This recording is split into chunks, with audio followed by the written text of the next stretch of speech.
I got a thick stick of dynamite. I got an Alabama black snake in my pants, and he's looking for a victim tonight. I see you shaking your butt, and girl, you look like a slut trying to run from the sins of her past. After a couple of drinks and by the look in your eye, I don't think you're trying to run too fast. Now give me 1, 3, 10 or 12, bitches, honey, I don't give a damn. See, I'm a 24/7, 365 day, two-time love man.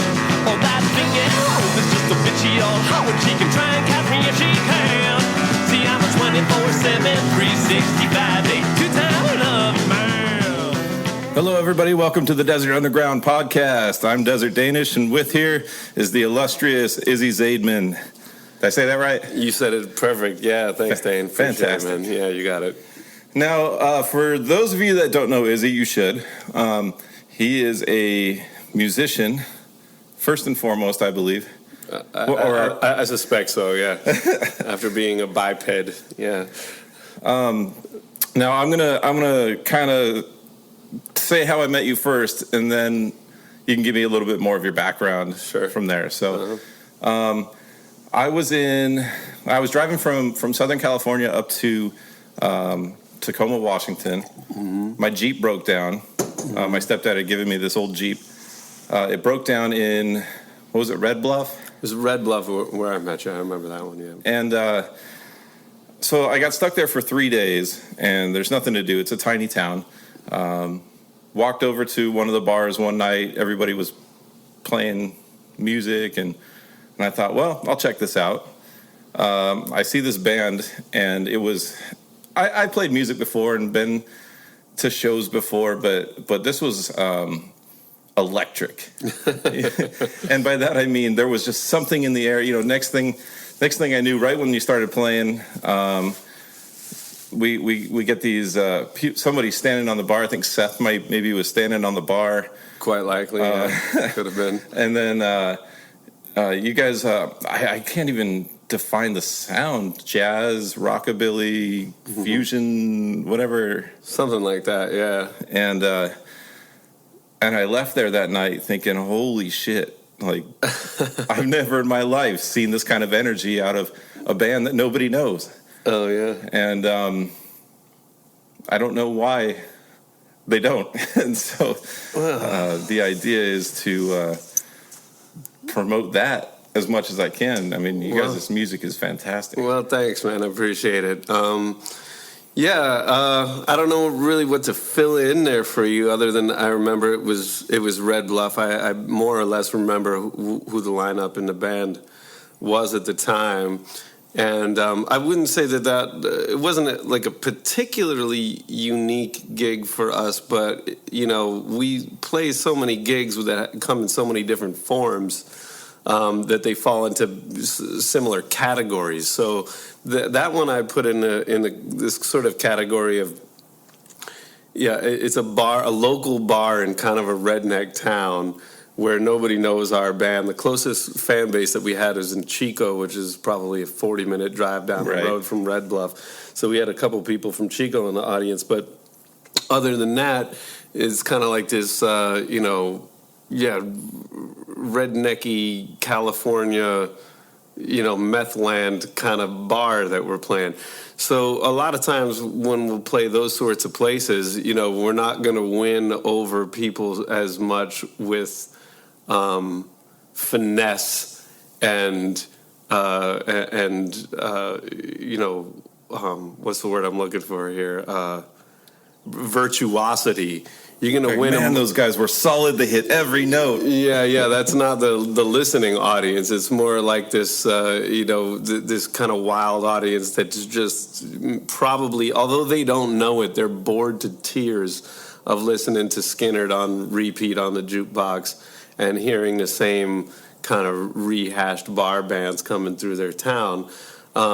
So we do, in the situations like that, we just say, fuck it, we're going to go ape shit crazy. And along with playing whatever music, it could be something that's a little more punky or a little more rockabilly or a little more swingy. But then we'll do shit like kicking things over on the bars or putting the saxophone player up on a perch or sending the horn section out into the street randomly. That happened as well that night. Yeah, things like that, because, the chances are that nobody's going to really, connect with the music purely on its own musical merit anyway. They're not going to get that unless we do something else that shows them that we're there to have an awesome time and to fuck with their heads, in a somewhat aggressive but playful, way. And we're not going to back down and let you tell us that we're going to stay on this stage and things are going to go the way that you expect them to because you're used to it. We're going to do the thing you don't expect to do. We'll just play half the gig, with half the band in one part of the bar and the other half, or whatever it takes to make it so we feel like we're having a good time. Yeah. And I believe that night you guys ended up sleeping in the bar. Yeah, I think we did. Because the next morning I was walking around town. Yeah. Nothing to do, waiting for the Jeep to get fixed. Ugh. And I see everybody loading up in the morning, and they said, "Yeah, you guys can just stay here." I think we did, right? It was one of those kind of bars that might have had a couple of couches, and then I remember one of us slept on the stage that night. I try not to do that, but sometimes, you're in places like that where a Motel 6 is prohibitively far or booked up, and or there's nobody who you'd want to crash at their house. So yeah, they just let us stay in the bar. I think that's right. Good memory though. Man. Right. Well done. Well, hey, it was a memorable day for me. And then we went and had burgers. You guys were nice enough to let me ride in the van down the street with you. Okay, cool. And then I found out, I think you were the first few people I knew that were kind of vegetarian and vegan, and it was one of those like, oh, I don't know how to approach that. That's never happened before. What is this feeling that I'm feeling? I don't want to eat it either. And then you guys went on your merry way. And so for those that might not know, I call it a traveling band. Is that pretty much a road band? Sure. Road band, yeah, more or less. I mean. Most people, not here in LA, but most people in small towns where I've been, it's a couple of dudes. They get together, they jam in the living room a little bit, maybe the garage, and then they play a gig or two here and there. Then they go back home, go back to their jobs, do their thing. But that was your job. Yeah, I mean, I guess you could call it a job. I think it would be more just like a calling in life or something like that, if it was a job, it'd pay more. But certainly, even at that time, I mean, it's amazing how well you can do if you don't want to be comfortable. So if you'll do things like sleep on a stage with a gang of guys and travel around in a van and not have any of the securities or comforts of a day-to-day life, you can actually save up some money so that when you come back from that tour, you won't be utterly broke. But calling it a job might be a stretch. Sure. It's a way to put some money in your pocket and feel like, you're not squandering every single moment that you've been granted on this shithole planet. Right. You might be able to get out there and say you did something with yourself. So, yeah, it's got its perks. And so you were based out of New York at the time? Kind of. I'm trying to scroll that back. I'm thinking that was probably, 2009 or 10? 9 or 10, yeah. So more New York based than anywhere else at that time, but I think Seth might have been the only one that actually maintained a residence in New York. I'm sure that our sax player chap was based in Cincinnati. I was kind of based in New York in that I'm from there, but I didn't have like an apartment at that time as we were out on the road about 9-10 months a year. So I didn't really have a place. And I remember my van was registered in Texas because I'd lived in Austin for 2 years prior to that. And yeah, like our drum, I had a way of, especially at that time, picking up musicians to go on the road that I thought were, really talented, had something to offer, but also that weren't doing enough wherever they were from to make them miss go home by going out on the road. Right. So like our drummer at that time, that was Mark, and he was from Philly, but he was basically just out of college for a few years and crashing in his parents' house with nothing else to do. He's an amazing drummer, amazing performer, but not the kind of guy that's going to be holding... Quite the goofball as well. Yeah, exactly. And he's not like holding down steady gigs in Philadelphia. He's more like this nut job that's just really good. So, we just throw the cane around his neck, yank him into the van, shave him down, give him a breath mint, and a purpose. And the next thing you know, you got a touring drummer on your hands, so it's hard to say that he's really based anywhere. It's more like we're just sort of grasping at the ether for like-minded idiots and throwing them in a van. Now, you, when you guys played, I remember thinking, that is the tiniest setup for a drum kit I've ever seen in my life. Oh, yeah. I think it was a bass drum, a snare, and a hi-hat. He may not have even had a bass drum at the time. Yeah, because that whole record that we did, there was no kick drum on it, and we just worked hard on trying to get the bass to replace the sound of the kick drum. But he did use a kick drum from time to time, and that's always been part of my aesthetic, not just with the drums, but with the whole band. It's like I don't really play with pedals for the most part. And I'm not a fan of people that bring in all kinds of gear and things like that, mostly because I don't think that it changes much. Like, it's always been my philosophy with the live show that you're trying to get people to have a human experience. And so you're gonna get that or not based on your sort of innate psychic ability to project what it is you want to have people feel and have that translate right.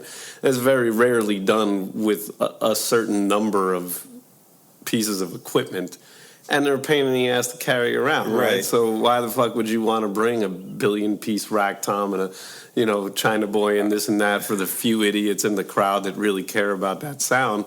Most people just want to see, do you fucking rock or do you not?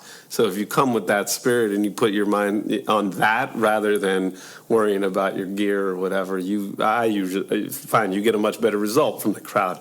You get them to feel the way you want them to feel. That's the point, right? Not to show off what you bought at Guitar Center the previous week or right, that kind of thing. I'm with you for the most part. Okay.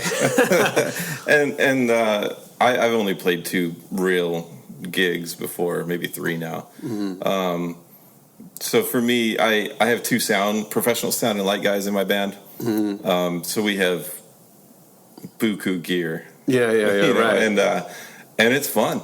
I agree. I mean, gear can be fun, and if that's where you find your joy point, then more power to you. There's plenty of people that sit around all day tweaking with the pedals, and that really gets them off or whatever. And if you have an audience that feels the same way about that, then there's no problem, right? So it's not like I don't think negatively about gear.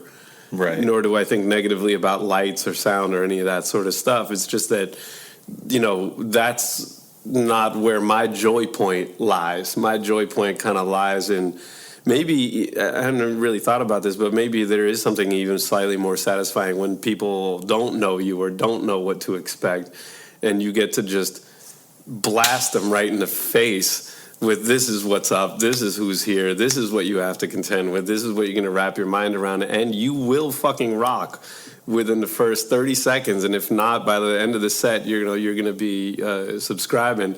Like having that attitude to me is more where the joy lies, rather than, necessarily my own personal exploration of tones and sound and textures and and experience and stuff like that.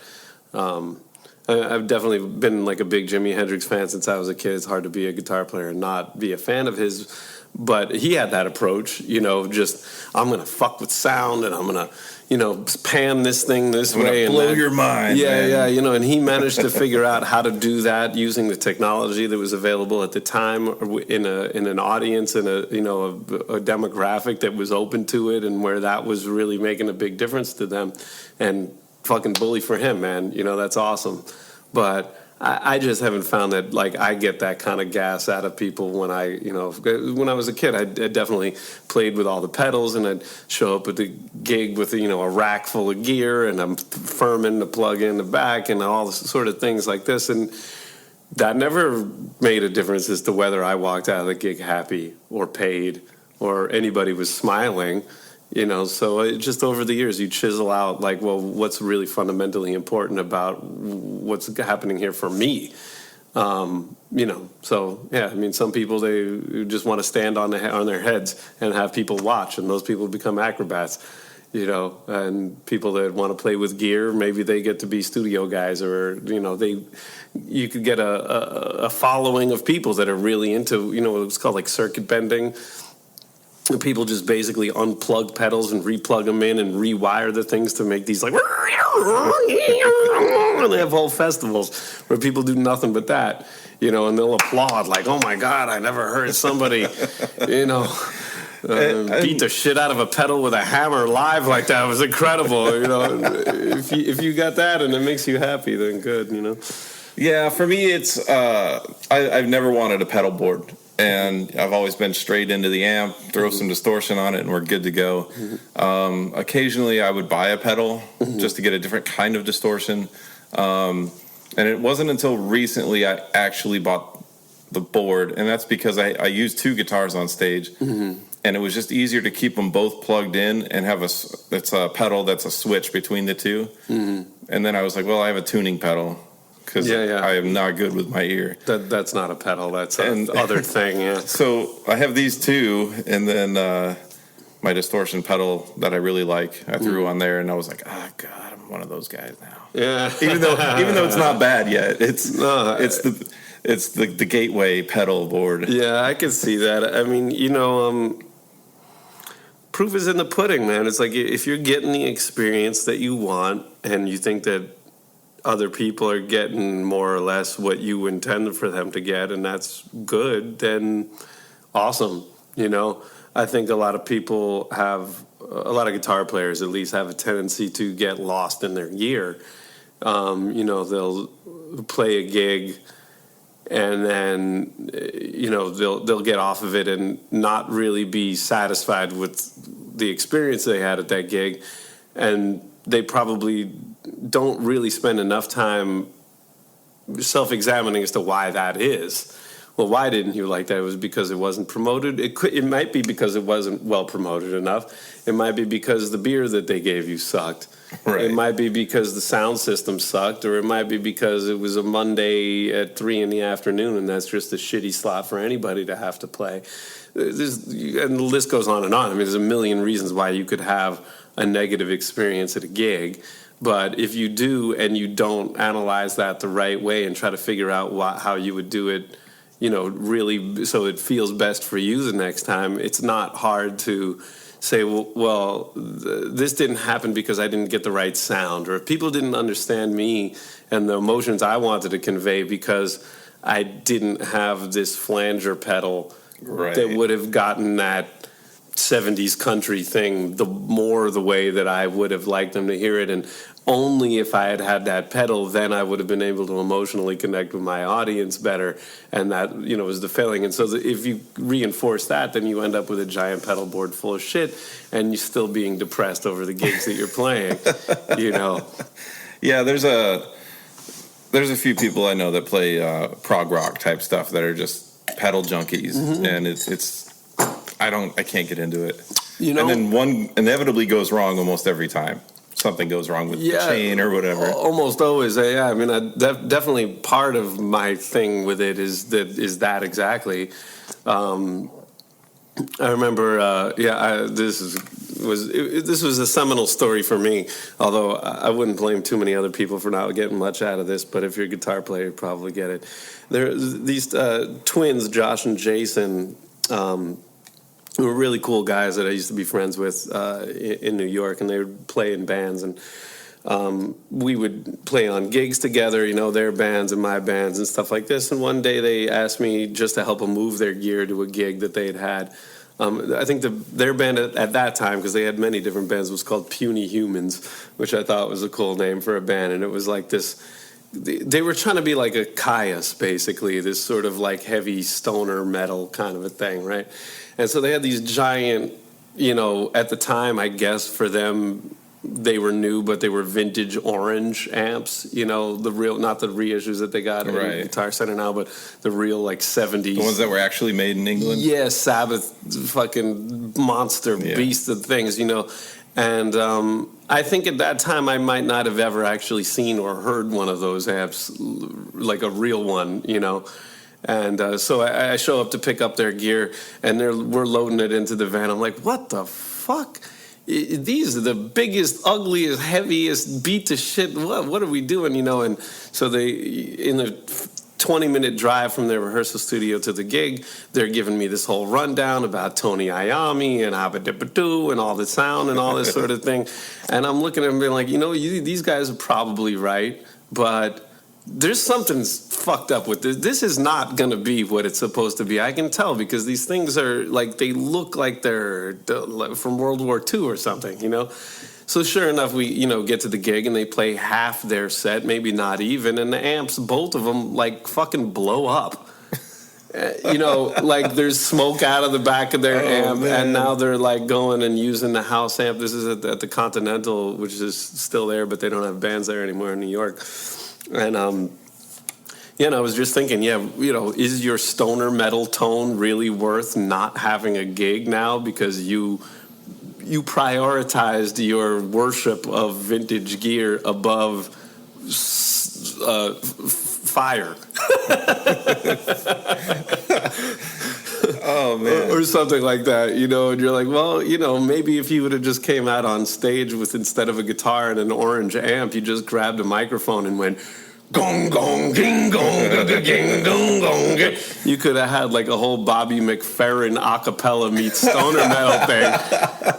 People would have thought it was cooler. The sonic point would have gotten across, and you wouldn't have had to move all this shit around, So anyway, I mean, there is a thing of, I guess where the gear and the sound, the mere frequencies that are coming out of it aren't really the point. The point is that you invited all your friends out to a gig and everybody's there and ready to rock, and you failed them to a certain degree. Now, Josh and Jason, if you're there, I don't mean to call you guys failures. You guys are awesome, but in that instance, you're missing your primary purpose. I would call it joy point.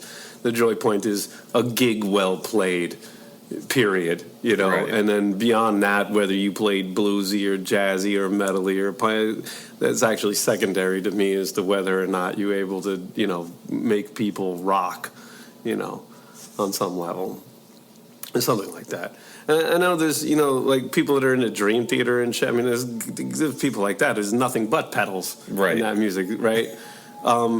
And if you got a whole audience full of people that are waiting to hear your pedals and you're a pedal master, then awesome, I mean, that's a whole new art form, there's plenty of people that are good with that stuff, and if you can do that and make the crowd rock, then you've done good. But most people don't. It's like a Halloween mask right. that they're putting on, Well, when I think of all that, I think of Primus, because I went and saw them a couple times this last year. Oh, yeah. And despite the fact that they are all amazing musicians at what they do, they are very pedal-centric. I mean, the two guitar players. Do they have two guitar players? Well, there's bass and guitar. Yeah, okay. And the drummer is even using electronics as well once in a while. He's got triggers on the drums and the full Rush setup, Yeah. And then I loved it both times, but it's still... I think I would rather hear people just rock. Yeah. I'm with you on that. Again, it's to each his own, and I never fault somebody for toying around. I mean, Les Paul was one of my all-time heroes, and he spent half of his life in a garage just noodling with circuits and things like this. And if that's you, but you could tell he loved that. He fucking loved it, and he was inspired to do it and gifted to do it. So there's just a difference between that and somebody that's doing it because they haven't figured out a better way to connect with people, friend of mine last night was playing in a Chinese restaurant. Okay. I was running sound for her. All right. And I saw on her papers after the show, it said, "Go Noodle." And you said noodle, and it kind of put that in my head. And I thought, is this a reminder? I asked her, I said, is this a reminder for you to like just practice, go play? Yeah. And she was like, oh, no, this is a toy my kid wants. I thought that was just so. And she said, what does go noodle mean? I thought you were going to say it was a dish they were serving at the Chinese which restaurant. was the other part of that. Yeah, I was like, we are at a restaurant, and it does say noodle. Like, is this your order? Noodles to go? Yeah.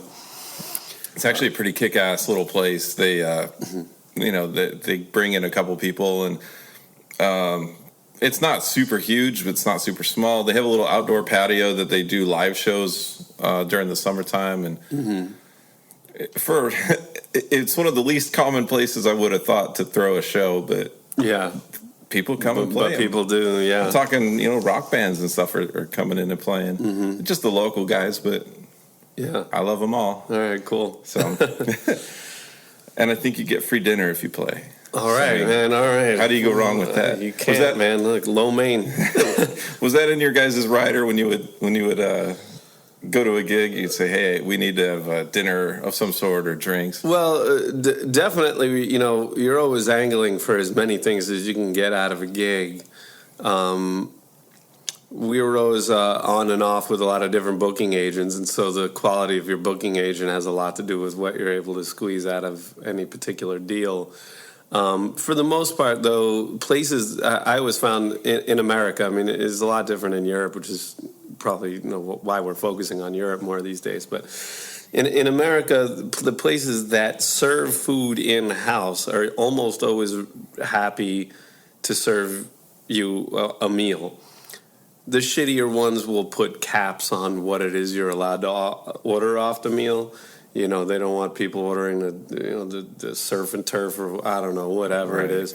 But then places that are just bars, at best, will like take out for Chinese or pizza or something like that. And many times they're not even really worth haggling over in the first place because, they're just not the kind of gigs that you're going to get much more than what you're getting out of them.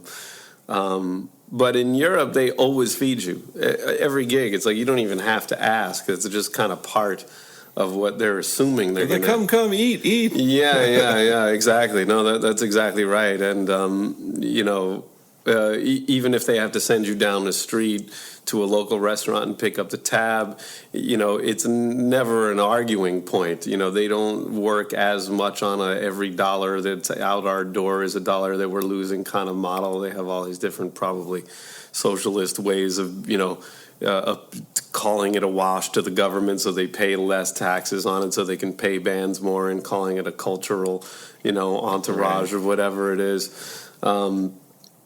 Yeah, so we always get fed there, and they always put you up in hotels and, or some reasonable place. You're never scrapping for stage space at the end of a gig.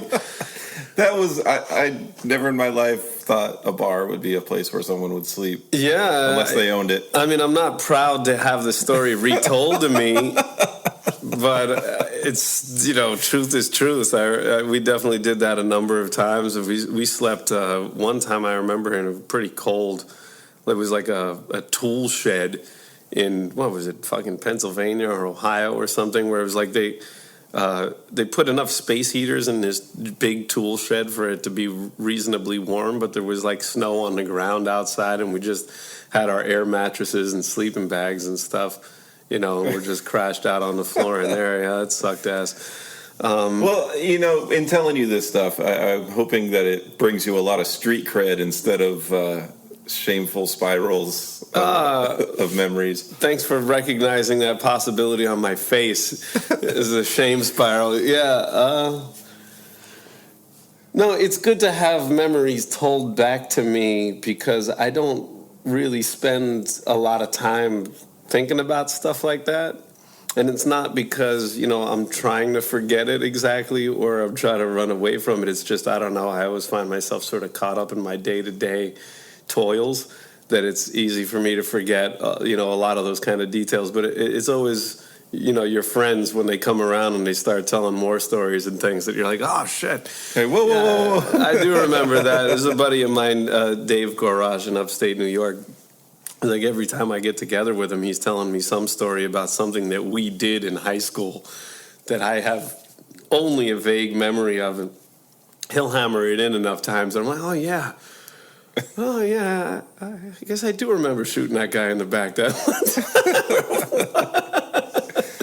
That's actually a pretty vivid memory. But he's got all kinds of other ones that come up, about our sort of adventures and things like that. And so, yeah, Red Bluff, California is like, I remember that I know you from there, but to me, I remember more going to Oregon and seeing you in Washington and Oregon and crashing with you there in that bar that you got us the gig. Right. That's a much more stark memory for me associated with you, although I do remember meeting you in Red Bluff, but the details of that gig would have escaped me entirely if you didn't remind me. At the time, I must have been about 27 or something, and it was such a surreal moment for me to have.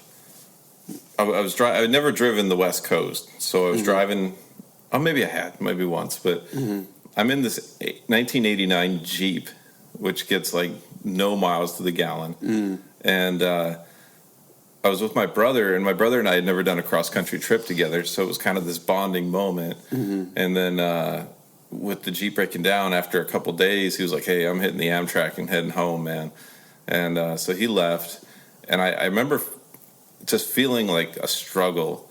It was just like, oh, holy shit. And so I was in the military at the time, and when you get back from a deployment, you get a month off. You're allowed to take a month off. So that was during, I always tried to do something pretty big because I usually had some money. And yeah, I got you. You didn't want to come home and just sit around playing Call of Duty. It was like an extension of your job. You want to get out there on the road, see some redwoods. And, so I came down, hung out with my family. Most of my family lived in Southern California at the time, out in Ridgecrest, and which is like halfway between LA and Mammoth. And then, yeah, I was like, I'm in this little town. I'm stuck here for, I have no idea how long. I had to drive to Chico to get the part to hand to the place. Whoa. Yeah, it was just, they're like, yeah, it's going to take about a week to get here. So I call in junkyards and. So I see who can FedEx in a piece of a carburetor or whatever it is. Yeah. So we rented a car for a day or something. I drove out to Chico, and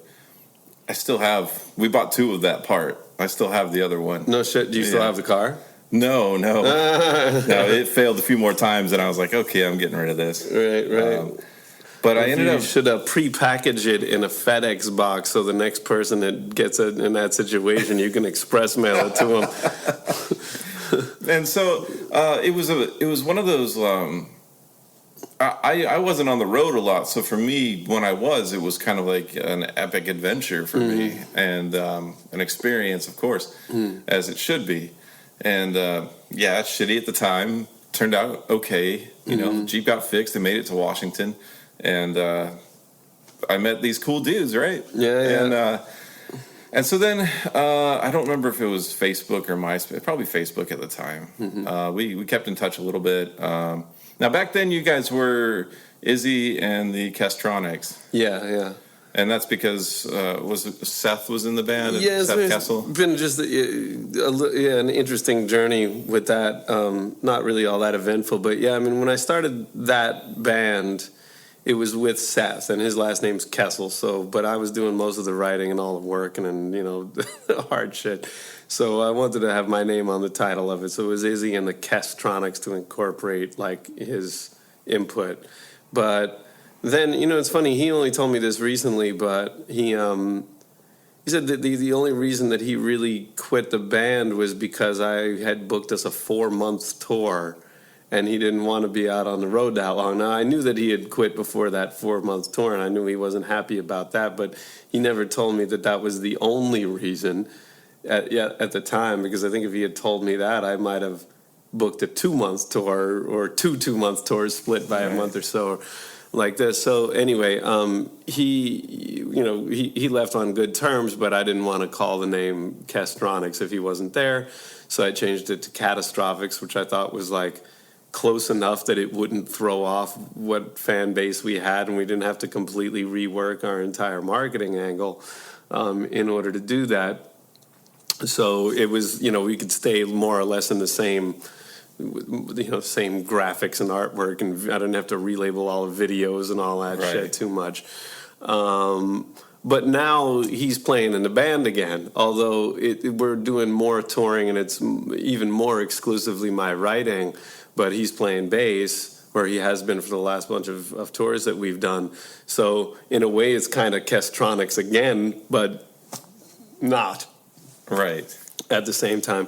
Plus, I don't know, I think now that it's Catastrophics, it's not changing anytime soon, and I think he's fine with that. It's more ambiguous at that point. Yeah, exactly. And I think between Seth and I, he's happy just to be in the van with us and playing bass and doing that, and then he does his own band, on his own time, and so that's enough to round out his, musical fulfillment, and there's no disputes over names or anything like that. Which I gotta be honest, man, I dig what he's doing. Yeah. His stuff, I forget what it was called, but I watched some of those videos and so is Seth Kesslin, and he's changing. It was the 2 Cent band and the Black Market band, and maybe it's still the 2 Cent band. And I remember, every time he posts a video, I get the pop up saying, "Hey, someone you subscribe to posted a video," and I always check them out. And I'm always like, "Dang, man." Yeah. Way to go. Yeah, Seth's doing it, man. And it sounds good. And I remember at some point during that first gig,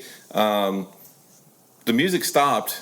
Seth was somewhere else with an acoustic guitar in the bar, standing on some table or something. Oh, yeah. And you could barely hear him, but the song was just cool. I remember just thinking, like, oh, man, like, first off, that's a weird, like, transition to go from high-powered horns, drums, to some guy in a corner playing acoustic, but it was... Right. Well, I actually, now that you're bringing that up, I remember what shtick that was that I had the guys do, and what that was it was usually towards the end, although not always the last song, but towards the end. What I'd want to do.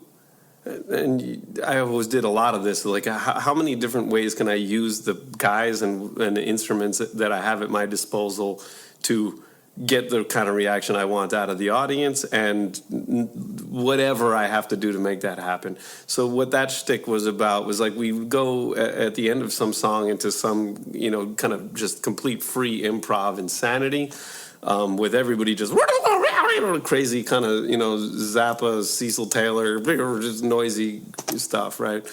And then I would send the horn section out into the street, which would not be the only time. We often start with the horn section in the street, but we would send them into the street, or alternately at the back corner of a bar. So there'd be like a horn and a sax and a trombone in one back corner or on the street. And then occasionally it was just the mouthpiece and a reed, right? Right, yeah, exactly. So sometimes I would do that with a horn that I had. And so we would leave the drummer and I, at that time it was Mark, on stage, just drug-infused mayhem going off. All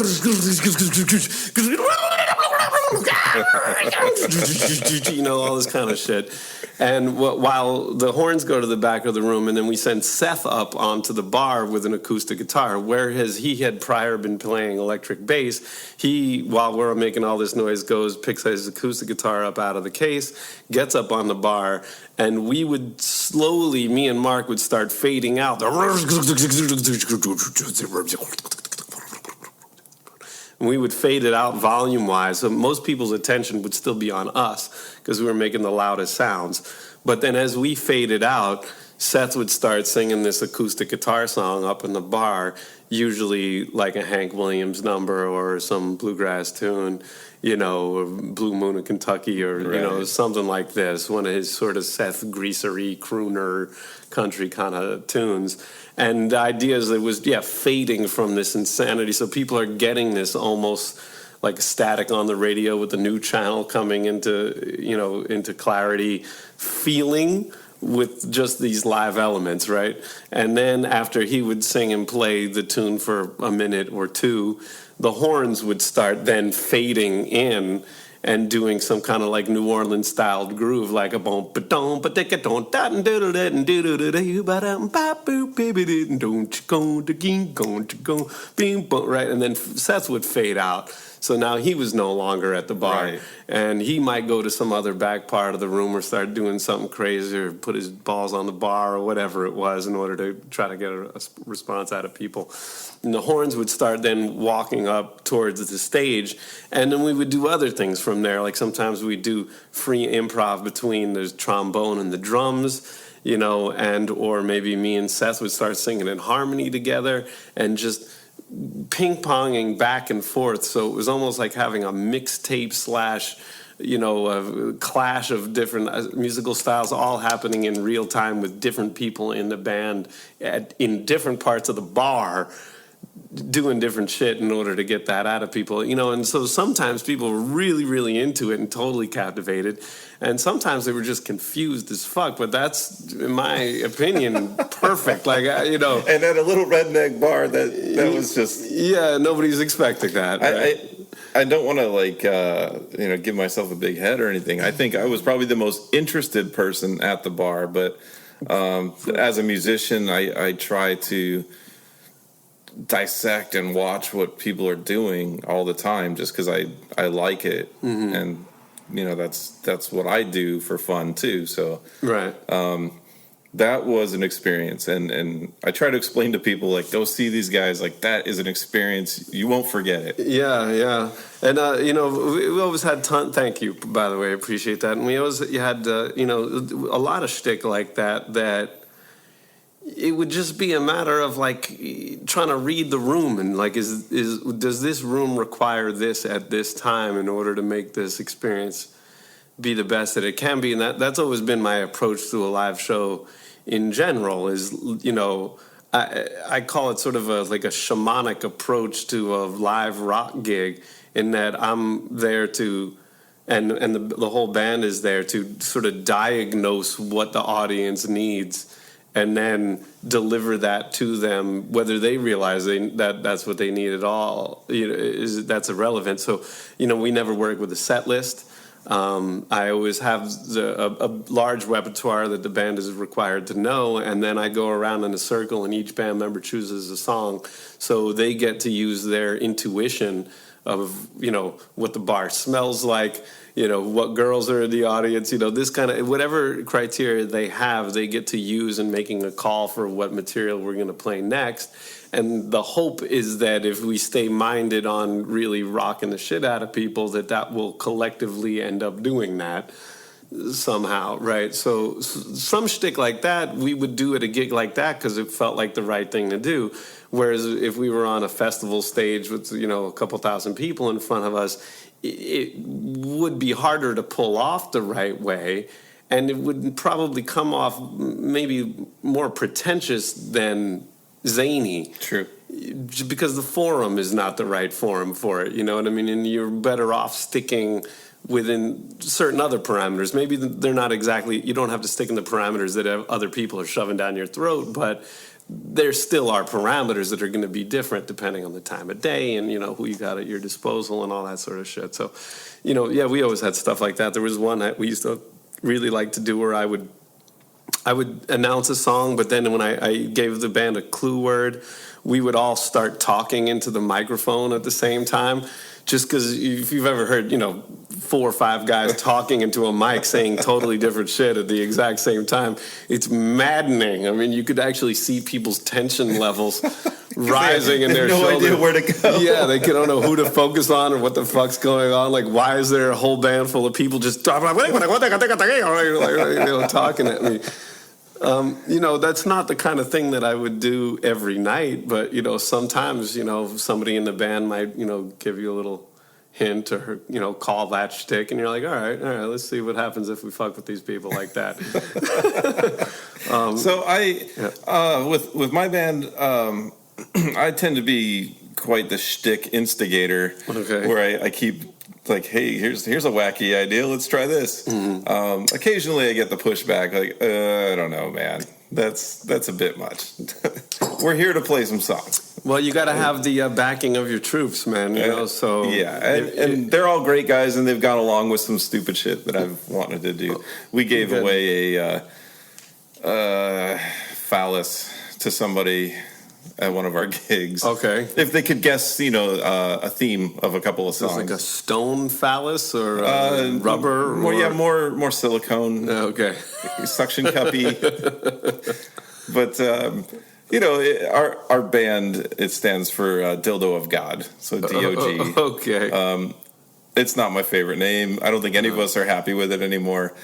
We kind of wish we had gone with something else, but we have kind of that fan base now, and it's kind of the like dildo fan base. Yeah, and we're. I don't know if I'm afraid to ask you what that means. What you have a dildo for? Is it like dildo fans show up at the gig? No, it's just we call it dog. That way, it's a little more. My boss can show up and not fire me. Right. Okay. And so I end up, we try telling people, DOG, it stands for like dirty old guys, or well, you can hide behind a lot of different things. Delusions of grandeur, whatever. Yeah, that's perfect. So we've decided at this point it means whatever people want it to mean. You're Rorschach testing the audience. However, there's still the few that focus on that first name and bring them to our shows and whatnot. And it's not. They bring the dildos. Oh yes, they do. Well, I don't know how to sympathize with you about that. You don't have to. It's okay. We've kind of dug our own. I called my band Dildo of God, and now people bring dildos to the gigs. Jesus Christ! I didn't think that was going to happen.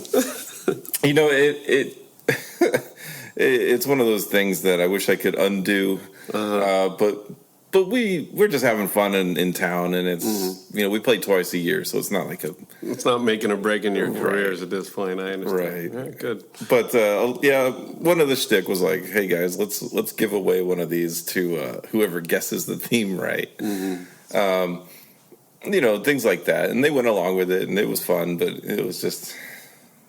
Yeah, it's one of those things where it's like I'd rather do. So we have this other song. It's got the chord progression where it goes G, D, E, C, which is one of the most common ones ever. There's like 50 songs I could name that play 1, 5, 6, 4. Right. There you go. And so we start the actual song we want to play. We don't get to it till like the third song, so we do the intro to like 3 other songs that people would know. Oh yeah. Okay. And they're like, wait, no, let's play it faster, maybe change the lyrics a little bit, But it wears thin after a little bit. We've done it a couple times now, and I think the band's like, I think we're done. Yeah, with that. Well, I mean, I don't blame them. I mean, I don't know what to say about that. I mean, shtick is fun. It helps to have the full support of the band that you're doing it with. It also helps to recognize I think this is true of all kinds of live performance, musical and otherwise. You got to make note of where you're failing and where you're succeeding. And even where you're failing, is it because the content of what you're doing, or sometimes it's the timing, Right. Like there's all different reasons why something that sounds fun in the rehearsal room doesn't come off the way that you'd prefer it to, which is like why in my band I try to do this, and I think it used to be much more common that bands would do this. When you're writing new material, you write it, maybe demo it, but then you go out and tour on it a little bit before you commit it to tape permanently, because things change even in small but very powerful ways. If you say, well, this sounds good in the rehearsal room and it sounds good in the studio, but now we're going to go play it live 20 times to make sure that it's coming off the way that we want it to. And then you might make even these little micro adjustments that you're not even aware that you're making, about where to be heavy and where to be lighter, and what kind of tempos to play at and things like this. And that certainly is true with shtick, right? I mean, like comedians do the same thing. They go out there and write some jokes. They fail a couple of times, but it's not because the joke wasn't funny. It's because there's some key element that they had to throw in, like some, get a little more excited in the beginning and a little less so at the end. They take out a couple of fucks and could put in a couple of bitches, rework it enough times. All right, well, now you got to the heart of why that joke is funny, and it comes off, right? So you might have to repeat the same bullshit a few times, and it helps when you're on the road that you don't have to fail in front of the same audiences constantly. Whereas if you're only playing a couple of gigs a year in the same town, and you invited all your friends, and now they're all there and they're watching you pull off, remedial shtick that you haven't had a chance to truly workshop and get the rhythm of it down. It doesn't mean it was a bad idea.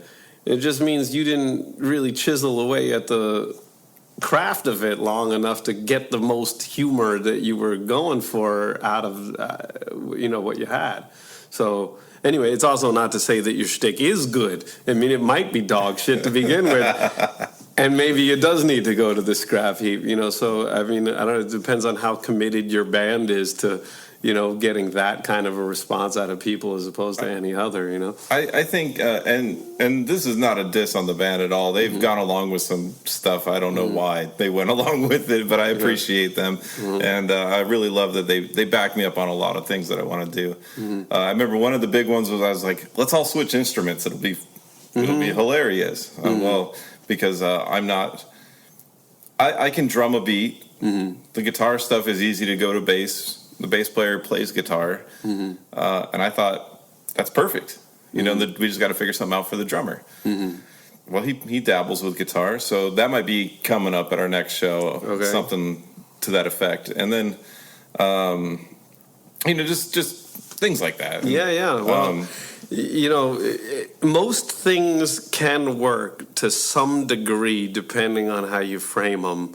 And what the point of it is, and if you stay focused on the point, right? So, I don't want to presume what emotional reaction you're looking to get out of the audience in doing something like that, but if you were to time it in the right part of the set, it's going to have a different effect, right? If you do that, some bands might do something like that at the end of the show to try to, to showcase their talents. Oh, look how these guys can play this, and they can play that, and they can switch around the instruments, and it kind of makes everybody look like virtuosos. And if you do that the right way, you might be able to actually make people think that and feel that, and it could be good. On the other hand, if you did it the very first song of the set, you might confuse the living shit out of people, but you also might entertain the living shit out of them if they think that you guys are goofy enough while doing it. Or you could say, well, we'll change instruments 3 times in the course of the first song that we play that night. Right. Now it's the same basic idea, but placed in a totally different area, and now it's going to have a totally different effect on the audience. So there's more to consider than just are we switching instruments or are we just giving dildos away to the crowd. It's like, well, I don't want to over-examine the shit. Well, how are we giving them dildos? So, when in the set exactly are we busting out the dildo? Because depending on where it goes, really gonna. Yeah, we want to do it towards the middle of the second act. Yeah, it's just like, do we want them to really feel like they're winning something, or is the idea to humiliate them by waving dildos in the face? I don't know. I mean, there's a lot of different ways you could play that. Yeah, we're fun. Are you just trying to sell batteries at the 7-Eleven next door by giving them a dildo-less, batteryless dildo? They got to go next door? We have a sponsor. We're trying to get them out, Yeah, exactly. And if you want... I've got a stockpile at home. Yeah, exactly. I got a military surplus of dildos here. I don't know what to do with them. I keep giving them away as Christmas presents. Yeah, I keep telling people they're sanitized. Nobody believes me. Only used once. Come on, it's a perfectly new dildo. So, I want to move forward from the shtick conversation. Okay. No problem. If we could. Yep. I was going to see if you had a craziest story from the road kind of thing that you would be allowed to tell without getting anyone in trouble? Oh, I think there's, yeah. Do you have crazy stories from the road is, I would say, one of the more common questions that people ask me, both in the interviews and in just general conversation when they know that this is how I've spent a good chunk of my life. I should probably write them all down because the problem is, well, I don't have anything that I think would get anybody in trouble exactly, but, like which ones people are going to find the most compelling and for what reasons, it could be a little bit tricky. Like, so, for example, one of the better stories that I have about the road is when I was on tour with this, it was an Irish band called Junkster that took me out on the road way before any of the Castronics. I think it was like 24, 25 years old. And it has to do with me meeting a stripper at a show of The Verve. And there was maybe one or two girls. Straight out of porno, fake boob. All right, and I'm an experimental guy, so fuck it. I've had a lot of loving in my day, and I wouldn't want it any other way. No, some folks want to criticize, but I'm at home with clean their vibes. I've had a lot of loving in my day, when I'm just about as broke as I can be. Yes, sir. My credit score is a joke, as you can see. But with some playwright and a little bling, they all come out, they hear me sing. That's how I get that loving in my day. Hey, well, I've had a lot of loving in my day, and I wouldn't want it any other way. No, some folks want to criticize, but I'm at home with clean their thighs. I've had a lot of loving in my day.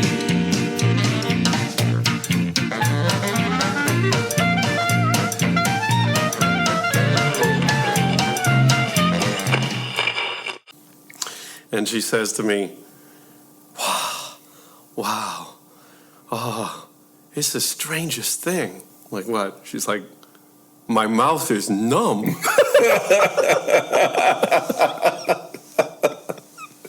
Oh, that's great.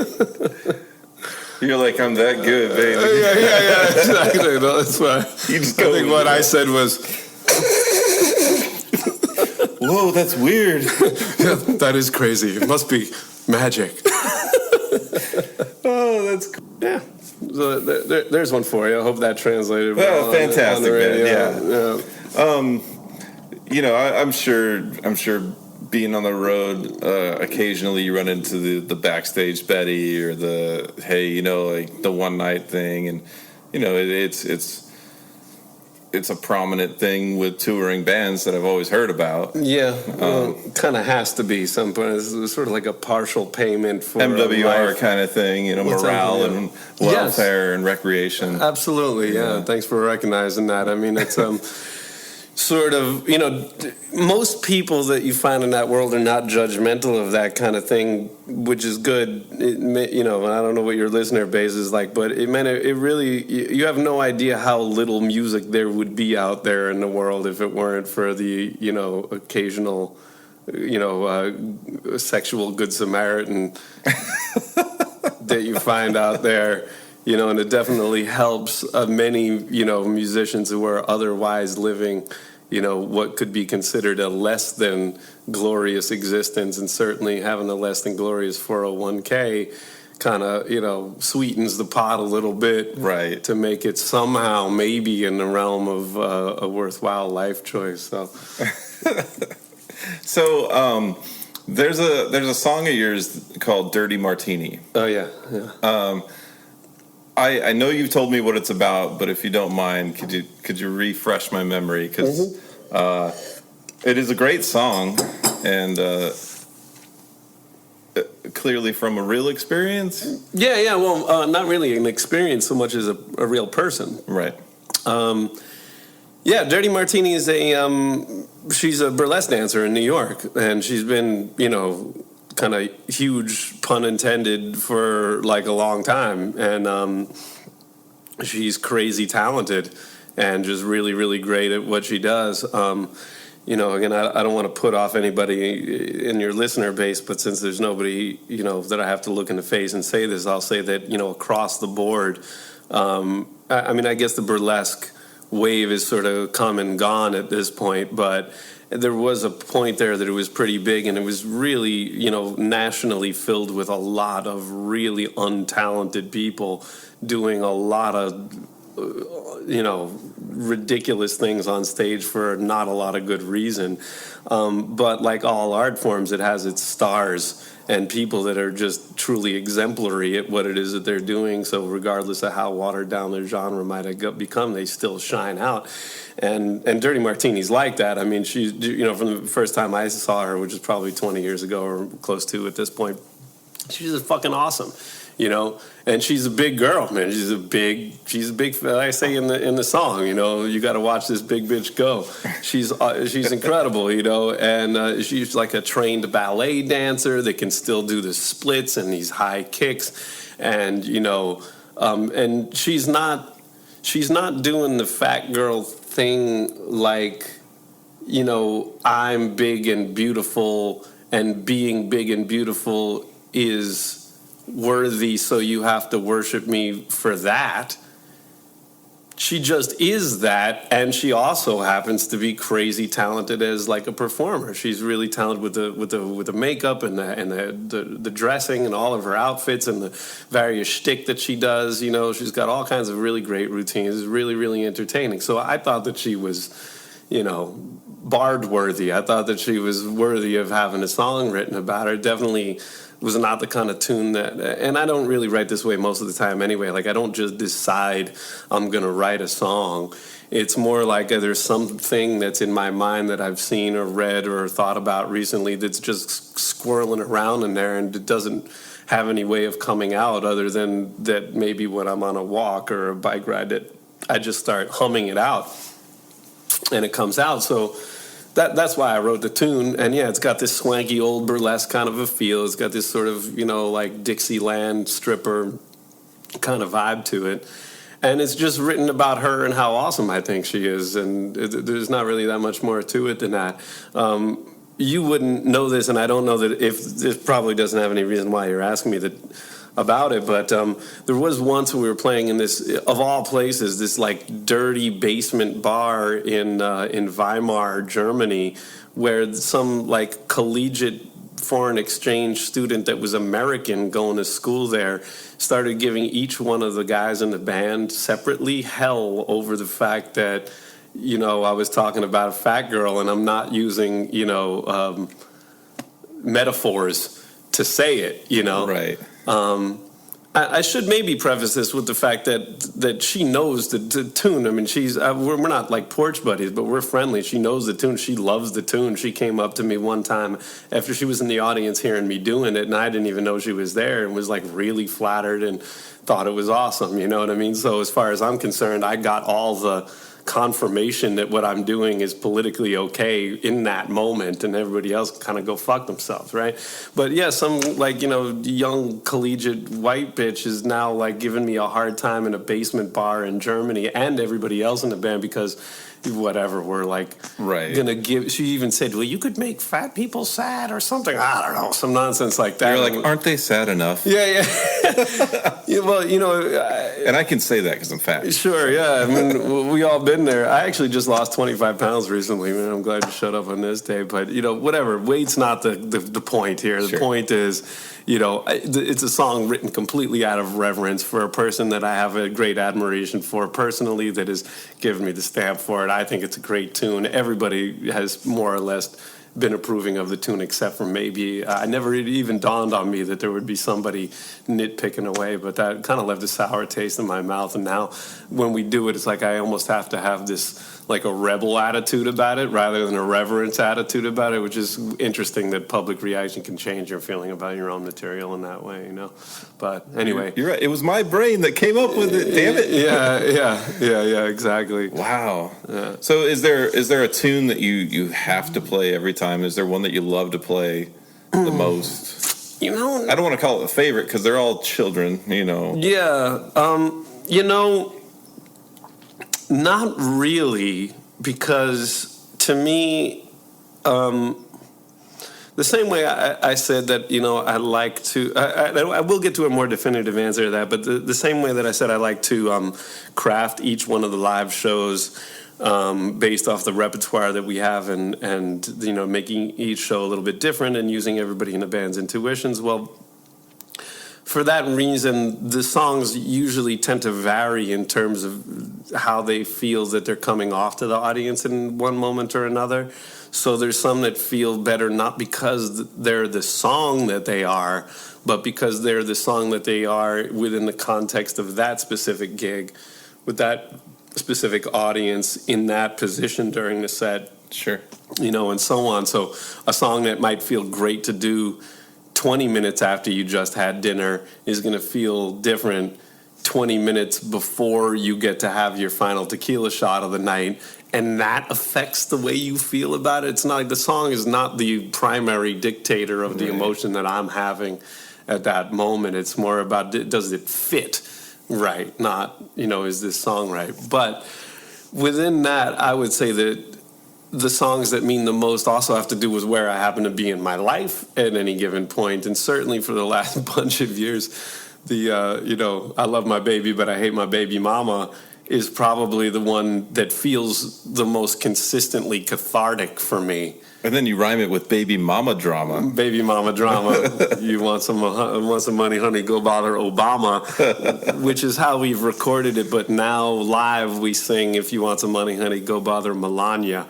But you will only get that version if you see us live. But yeah, so yeah, that one, it's not even that I think that I connect with it more or that it's a better tune necessarily, though it may be, but it's more that, yeah, for me getting something off my chest, it seems to more consistently be like a catharsis than some of the other tunes. But that will probably change in another year or 2 or 3 or 10.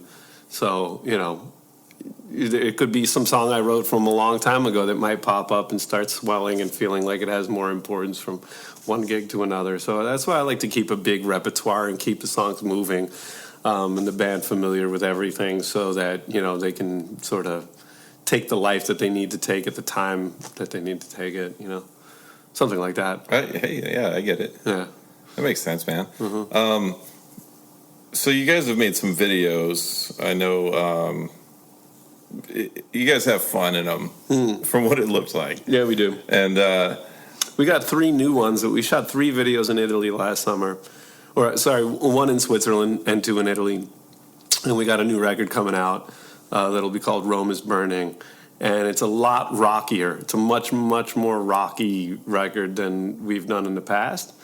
And we did 3 videos, and they are all super fun. The first one we did is for a song that I wrote with a friend of mine named Molly years ago in Austin. She has no idea that we recorded this song, and she has no idea that we did a video for it. I don't think that she knew that I even remembered that we wrote this tune, but it's called Sucker for a Good Drummer. And it's about her having a sexual weakness for drummers when she first came to New York and started playing music back in like the early 90s, I guess this would have been. And so, anyway, it's an autobiographical to her song that I flushed out and turned into a whole thing, and now we've made a video for it. We shot in Switzerland, so that's going to be fun. The other one is called, tentatively we call it Cheers, but it's basically us saying cheers, sláinte, salute, nastrovia. We're basically cheersing in every language, and the song is geared towards that, and then the video is geared towards that too. It's shot in a bar in Italy, and we get people doing a sing-along thing, which is kind of fun. And then the third one, which is probably going to be the most fun, is called Emiliano Mi Paesano, which is sort of like an Italian tarantella kind of song, one of these ba-dum ba-dum ba-dum ba-dum ba-dum ba-dum ba-dum ba-ba-ba-da-bum ba-bum. And it's I sing it in Italian, and it's about our saxophone Emiliano Vernizzi. He's our sax player. It's about him, and the whole video is like us dressed like Romans, sort of parading around the beach in Italy, and in some Roman theater that we found there, and a couple other locations where we're sort of making homage to him and carrying him around in this chair with the saxophone dressed like Romans. Yeah, it was fun. It was fun to say the least. I mean, we try to have fun. And I know some of the older ones. I know there was one. It looked like you were in an old folks' home or something. Yeah, that was a real old folks' home. Was that I've Had a Lot of Lovin'? Had a Lot of Lovin'. We did that in Cincinnati. And at an old age home. that one's fantastic. Yeah, thanks, man. And then was it Mamba on My Grave? Mamba on Your Grave. On Your Grave. Mm-hmm. That one to me sticks out the most. It's definitely the most sort of high production video that we've done so far. But there was something about it. I don't know, because you're in a cemetery. Mm-hmm. Yeah, in New Orleans. And it does have that. I don't want to say voodoo-y vibe, but something similar to it. Yeah, it's voodoo-y-ish for sure. Yeah, we had spent, what was it, maybe 2 months in New Orleans recording a record, recording a record, and playing a lot of gigs down there. And that song had already been recorded before we went down there, but because it was Mambo on Your Grave and we were in New Orleans, there was the huge Greenwood Cemetery. It was like 2 blocks from where we were staying, where we were crashed out with our friends, Zach and Perry Kushner, both of whom are in Florida now, from what I understand. And they were promoters that were putting us up, letting us rehearse in their house, and then we shot the video, a couple of blocks away. We borrowed a Mardi Gras float from some neighbor and just hitched it to the back of our van and just dragged it through the cemetery. You would think there would be a guard or a gate or something like that, and there's not, because it's New Orleans. We even got stopped by a cop on the way to the cemetery with the float on the back, and all of us, kind of on the floats, no seatbelts, no safety, nothing like that. Cop stops us, and we're all decked out, and we got the cameras and stuff, and I was just sure he was going to give a shit and not let us shoot the video, but he was just all smiles and like, what are you guys doing? Oh man, that's cool. Y'all gonna be famous with this. That big bong, bing bong, King Kong, man, pink piggly wiggly, man. And he just let us go into the cemetery. He didn't see us through the cemetery, but he just let us go and do our thing. It was one of the things I always really love about New Orleans is that, on the downside, there's a lot of murders there that don't get solved or even investigated. On the upside, there's this bizarre lawlessness that, if you're just a band looking to have fun and drag a thing through a cemetery and you're not planning on desecrating anybody's graves or doing anything particularly bad, the cops will just fucking let you go, which is way different than most other towns in America where they would just find something to bust you on. I believe you get shot for that here. Quite likely. Yeah. And so, that was fun. And one thing that was fun about that video is that we had, even though there wasn't a lot of pre-preparation time, but the whole band was in this really hardcore focusing inward time because none of us were really living in New Orleans, but we were sequestered there. So there was a lot of creative ideas getting thrown around. So that video has a lot of things that I like to do where you're playing with the camera angles and the perspectives of how the guys in the band are moving within the frame of the camera to create these odd little effects that we only got by kind of sitting in the kitchen and saying, well, what happens if I stand here and you stand here? Okay, and then you move to this side and I'll move to that side, and then we'll both come back together. And all right, now let's do it on the count of 3. 1, 2, 3 apart. 1, 2, 3 together. Apart together. Apart together. Boom. You this way. And so you see some of that in the video that makes it seem even more high production and more, just sort of rich with content. then we should have been able to pull off with a budget like that, you know. So that video's got a lot of that stuff, and It's colorful too. Yeah. Well, I had a buddy of mine named Martin that worked on that video that does a lot of high-end video stuff. It took him a year to get it finished, so that was the downside because we didn't pay him, and so we were at the low end of his priority roster. No, I do video editing for people, so I know. Yeah, okay, cool.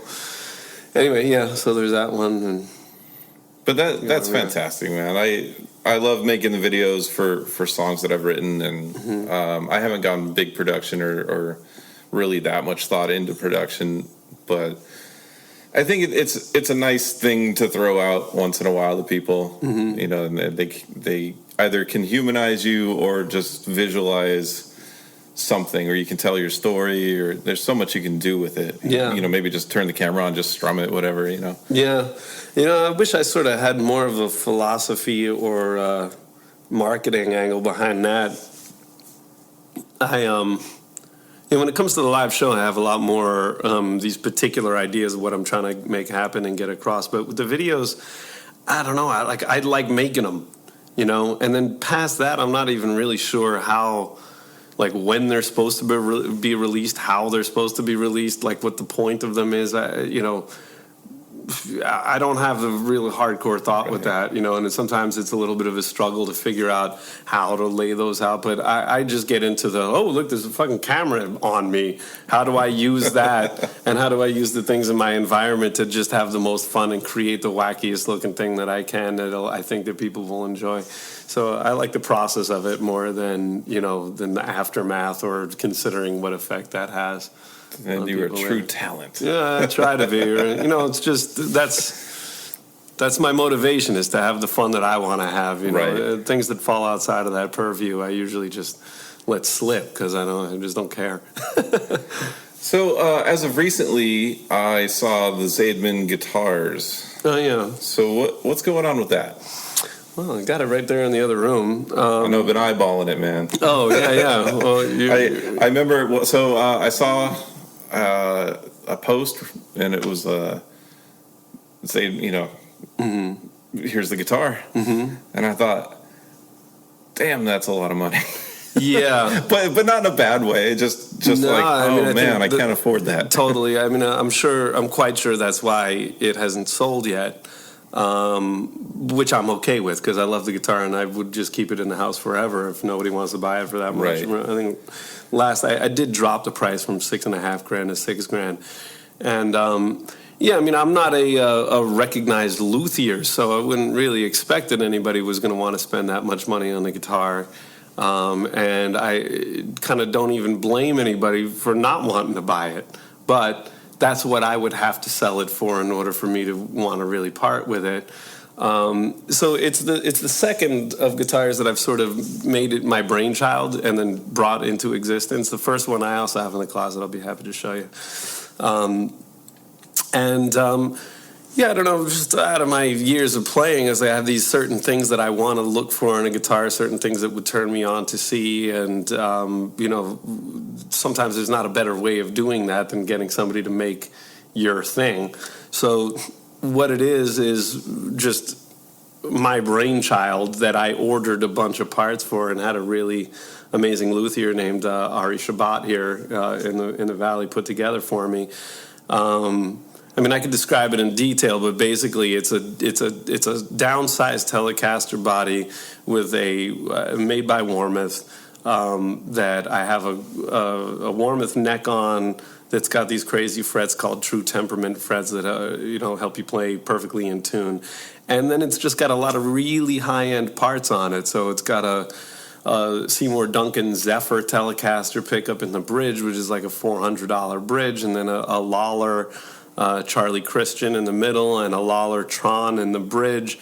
So, it's like you're in up over almost $1,500 worth of pickups just to start with, right? Let alone all the paint job. And so I watched the video. You have I think a 20-minute video where you kind of talk through it and play it. And I read about a lot of the specs on it, and there's things on there I've never heard of, I've never seen, and I don't know how you came up with all that stuff, and That is definitely something to be seen for sure. Thanks. Yeah, I actually got contacted by one of the guys at Seymour Duncan. That I guess he was one of the guys that facilitated me having that pickup made, and he said the same thing. So it was cool, and other people have commented about how particular and inspired the design is, and yeah, that's awesome. I mean, it's just years of. I've been playing guitar since I was, more or less born. My dad is a professional guitar player, and so, I played since I was 5 or 6. Didn't really start digging until I was 13, but that's, more than 30 years now. So, I just have my own particular ideas about what I think a thing ought to be, and the little gadgets that I've seen at guitar shows and videos and experimented with along the way, some of which... or many of which the gadgets that I've gone, they go in and out of fashion and they're not really worth shit. But then there's some that I think are just amazing ideas. They're really solid, and I don't understand why people don't do them all the time. So just as one example, and I won't go through the whole guitar, unless you make me, but, like the neck has these inserts, these little metal inserts into it, so that when you put the bolts in from the back, the bolts are going into a threaded anchor, just like you would have a wall anchor in a wall for some picture that you're hanging up. Most guitars just have the threaded wood. Yeah. Why would you ever do that if you had a threaded piece of metal that you could tighten over and over again, almost as hard as you want? I mean, not really. You don't want to put like a pressurized, gun on her or anything like that. But for the most part, you can tighten it and never have to worry about stripping. And even if you did strip it, you just put another little insert in there and you're good to go. Why would you ever not want that? It's a fucking $30 piece. Now, normally I would go like, who cares? But I took my neck off recently and put it back on and thought, this can't be the best way to do this. Of course not. Yeah. You're like, well, if I over tighten it, I'll strip it. If I keep it too loose, then the neck will bend or go out of tune. My concern was making sure it was still flush. After I tightened the screws, I wanted to make sure the neck met the body correctly. Right. Most of my guitars are set neck, so I never had to worry about it. I bought a Telecaster recently, and it's one of my first where I'm like, oh boy. Yeah, a bolt-on neck. Yeah, and for me, I'd gotten in the habit recently of flying to Europe by taking the neck off the guitar and putting it in my hard shell suitcase. So it's still like wrapped within a suitcase and all nice like that. But then I have a hard case waiting for me in Europe when I get there. That way I don't have to pay extra baggage just to get the guitar there. The only thing is you got to take the neck off. Well, after I did that a couple of times, I realized, well, this is actually a lot easier than I would think it would be. And with a guitar like a Telecaster or something that's set up more or less that way, you don't really need to set up you don't have to worry about the intonation comes right back, the action comes right back. It's like it's all good, except that you're worried about how tight, constantly taking the neck on and off the guitar. Yeah. And that's the first thing that you can fuck up. And it's the easiest thing to fix. You just put these little doodads in the back, and then you're sitting around thinking, like, why is not everybody doing this? This is ridiculous that you would go all the way to have a neck that's straight and bolted in and all da-da-da-da-da, and then, kind of pussy out like 2 seconds beforehand over, what amounts to, a few dollars worth of parts or so on. So anyway, that's just one of many things that it's on the guitar that are, in my mind, they fall into that same category of why wouldn't you do that? If you had the options. Money. It's always money, man. Yeah. And also tradition. Like that's true. Guys are just like, my dad has made the guitar like this, and my daddy, and they don't really think. This ain't your daddy's guitar, man. Yeah, that there's even one little thing you could do that would improve the experience of the buyer, that could help. And to be fair, most people don't take the necks off their guitars; they just leave them in their house and they sit there for however long. But anyway, so I know a ton of people never taken the neck off their guitar, and I had kind of a what's it called, a moment where I just wanted to praise myself, and so I put I got a new nameplate on the back. And Oh, good. instead of Fender, it now has my name Nice. because fuck them. We call you the Danish. Desert Danish. Desert Danish. Yeah. So yeah, that was the whole purpose of taking my neck off. But thank you again for being on the show. Yeah, no problem, man. Are we wrapping up? We're wrapping up. Is there Okay. anything you need to send a shout out to or promote? By all means. Well, let's just say, Izzy and the Catastrophics. IzzyandtheCatastrophics.com. You can find us on Facebook. The new album will be called Rome is Burning. It should be out within the next 3 months or so. I'll send you some advanced mixes. It's not mastered yet.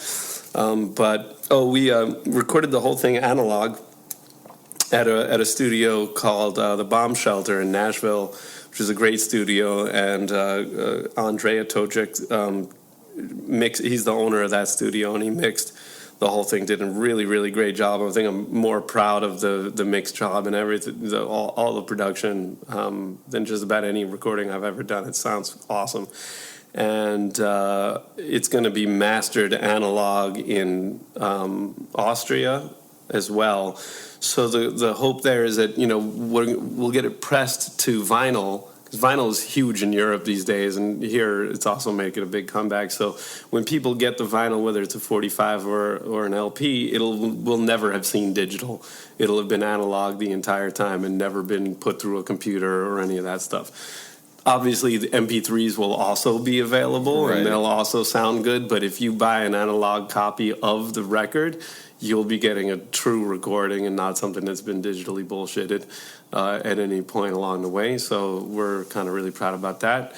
The 3 videos will be out also at some point. We're going to roll them out over the course of the next 6 months. So look forward to that. And we'll be touring in Europe heavily by next year. Here locally, I'm not really sure, to be honest with you. The American music touring scene has kind of taken some sharp declines. So it's not impossible that we'll be back on tour in the United States, but until they start paying more like they used to here, we're going to keep it where the money's at. So I apologize deeply to anybody that would like to see us here if they can't. Or if you got a big party that you absolutely need us for, you could probably get us flown in for a lot of money. Fantastic. Yeah, and I think that's about it. Yeah, the guitar thing is looking good for me. So, if you're interested, you can, hunt me down that way. Although, I'm not looking to be a big-time guitar builder anytime soon, but I'd like, some people, select group of people. You wouldn't turn it down, though, right? No. I mean, I really like the idea. I like the creative aspect of it because I think I do have this sort of intimate relationship with guitars that most people don't get to cultivate over such a long period of time. And I also have my own take on it. So in the design process, and thank you again, for noticing that, there's going to be a lot of me in those designs. They're really classic and they're really, timeless sort of design is what I'm going for. But with some of the updated bells and whistles that should be getting more shine than they are, and that I don't think detract from them being classic and memorable instruments.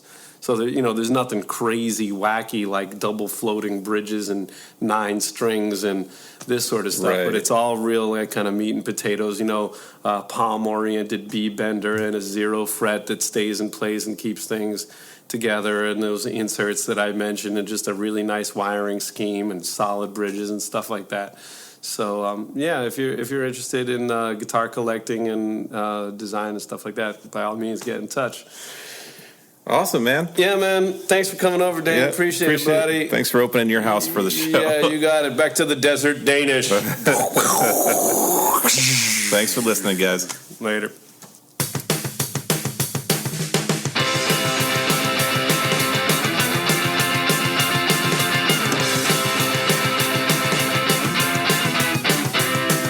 Some kind of like New Orleans styled groove, like a boom ba dum ba dicka don dun doodle dun doodle doo ba dum ba boop baby didn't don't you go to ging go to go bing.